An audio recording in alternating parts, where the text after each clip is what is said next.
Hi నమస్తే అండి, welcome to MD వారి వంటలు. ఈరోజు నేను దోసకాయ పచ్చి కొబ్బరి కాంబినేషన్లో ఎంతో టేస్టీగా ఉండే కర్రీ అయితే చేసి చూపించబోతున్నానండి. ఇది చాలా చాలా బాగుంటుంది. చాలా తక్కువ టైంలో కూడా మనం అన్నీ కట్ చేసుకొని పెట్టుకున్నాం అనుకోండి, వితిన్ 2 to 3 మినిట్స్లో అయితే మనకి కర్రీ ఈజీగా రెడీ చేసుకోవచ్చు. ఎంత తక్కువ టైంలో రెడీ అవుతుందో అంత టేస్టీ కూడా ఉంటుంది, చాలా బాగుంటుంది. సో దానికోసం నేనైతే సార దోసకాయ అండి, మనకి తెలంగాణలో ఎక్కువగా దొరుకుతాయి ఈ టైప్ కాయ. ఇది చాలా బాగుంటుంది ఆవకాయకైనా సరే, కర్రీస్కైనా. ఎందుకంటే ఇది పులుపు ఉంటుంది కదా, ఆవకాయ పచ్చడి అంటారు కదా, దోస ఆవకాయ. దానికైతే ఈ కాయ సూపర్ అండి. ఒకవేళ మీకు ఈ కాయ దొరకలేదనుకోండి, పప్పు కాయ అంటారు కదా, రౌండ్ కాయ, అదైనా తీసుకోవచ్చు. అదేవిధంగా మన కర్రీ కోసం ఒక మీడియం సైజు ఆనియన్, ఒక 6-7 పచ్చిమిర్చి, ఒక హాఫ్ చిప్ప వరకు అంటే ఒక అరచిప్ప పచ్చి కొబ్బరి తీసుకుంటున్నాను నేను. పచ్చిమిర్చి ఘాటు లేవండి, అంటే స్పైస్ తక్కువ ఉంది, అందుకని కొంచెం ఎక్కువే తీసుకున్నాను. సో మీ రుచికి సరిపడా అయితే మీరు తీసుకోండి. ఇప్పుడు మనం దోసకాయనైతే మొత్తం చిక్కు తీసేసుకోవాలి. ఈ కాయ దొరికితే మీకు కనుక, అంటే ఈ సార దోసకాయ దొరికితే ఇదే వాడుకోండి. ఇప్పుడు మనకి ఇది అంటే చూద్దాం, చేదుందా బాగుందా అనేది ఒకసారి చెక్ చేసుకుందాం. మనకి గింజలు చూస్తే అర్థమైపోతుందండి. కొన్ని కాయలు అయితే కండ అంటారు కదా, పై కండ తోలు, ఈ వైట్గా ఉన్న పార్ట్ కూడా చేదు వస్తాయి. సో మీరు అది కూడా కంపల్సరీగా చెక్ చేసుకోవాలి. చెక్ చేసుకున్నాక మన ఈ కాయ అయితే తీపిగానే ఉంది, అంటే చేదు లేదనమాట, పుల్లగా బాగుంది. సో ఇప్పుడు మనం మీడియం సైజ్ పీసెస్గా అయితే కట్ చేసుకోవాలి. మరీ సన్నవి కాదు, ఈ విధంగా అన్నిటినీ ఈ విధంగా కట్ చేసుకొని పెట్టుకున్నాం అనుకోండి, అన్నీ రెడీగా ఉంటే మనకి వితిన్ 3 మినిట్స్లో మన కర్రీ అయితే రెడీ అయిపోతుంది.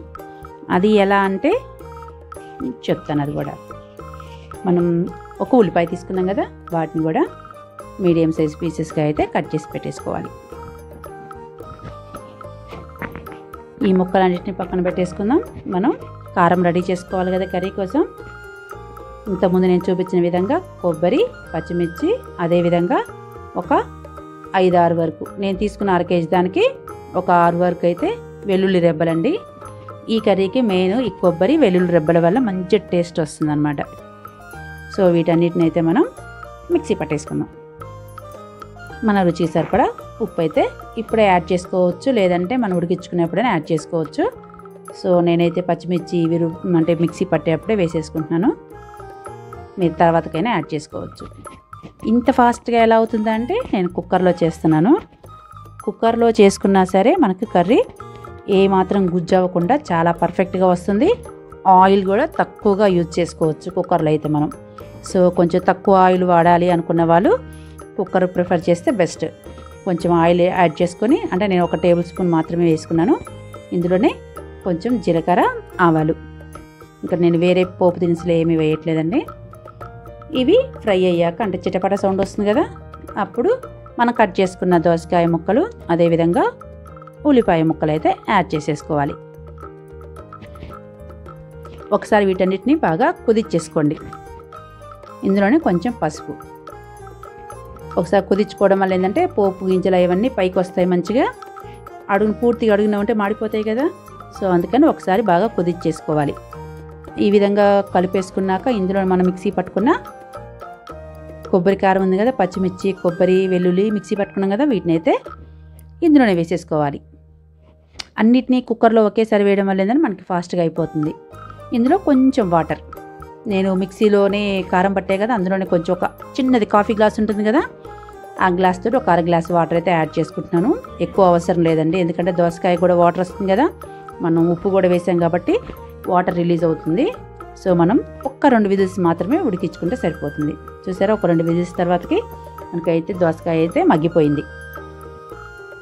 ఇప్పుడు ఒకసారి మళ్ళీ మంట వెలిగించేసుకొని, మనకేమైనా వాటర్ రిలీజ్ అయ్యాయి అనుకోండి, మళ్ళీ ఒకసారి ఆ వాటర్ కొంచెం ఎవాపరేట్ అయ్యే వరకు ఒకసారి పొయ్యి మీద అలా పెట్టేసుకొని ఒకసారి కలిపేసుకుంటే మీకు అర్థమైపోతుంది. వాటర్ ఉన్నాయి అనుకుంటే ఇంకొక నిమిషం అయితే పొయ్యి మీద పెట్టేసుకొని ఉడికించేసుకోవాలి. ఆ వాటర్ కొంచెం, అంటే మరీ లూజ్గా కాకుండా కొంచెం కర్రీ దగ్గర పడే విధంగా. అది మీకు ఏదో పూర్తిగా ఆప్షనల్ అండి. మీకు కొంచెం లూజ్గా అంటే అట్లా కావాలనుకుంటే ఈ విధంగా ఉన్నప్పుడు ఆపేసుకోవచ్చు. లేదంటే ఒక నిమిషం ఉడికించుకున్న తర్వాత కొంచెం దగ్గర పడ్డాకైనా సరే ఆపేసుకోవచ్చు. ఇందులోనే కొంచెం కరివేపాకు యాడ్ చేసుకోవాలి. అంతే, ఎంతో టేస్టీగా ఉండే దోసకాయ పచ్చి కొబ్బరి కూర అయితే రెడీ. నా వీడియో కనుక మీకు నచ్చినట్టయితే లైక్ చేయండి, షేర్ చేయండి, సబ్స్క్రైబ్ టు ఎండి వారి వంటలు. మరొక కొత్త రెసిపీతో మళ్ళీ కలుద్దామండి. ఈ కర్రీ మాత్రం మీరు తప్పకుండా ట్రై చేయండి. చాలా సింపుల్గా విత్ ఇన్ 3 minutesలో అయితే చేసుకోవచ్చు.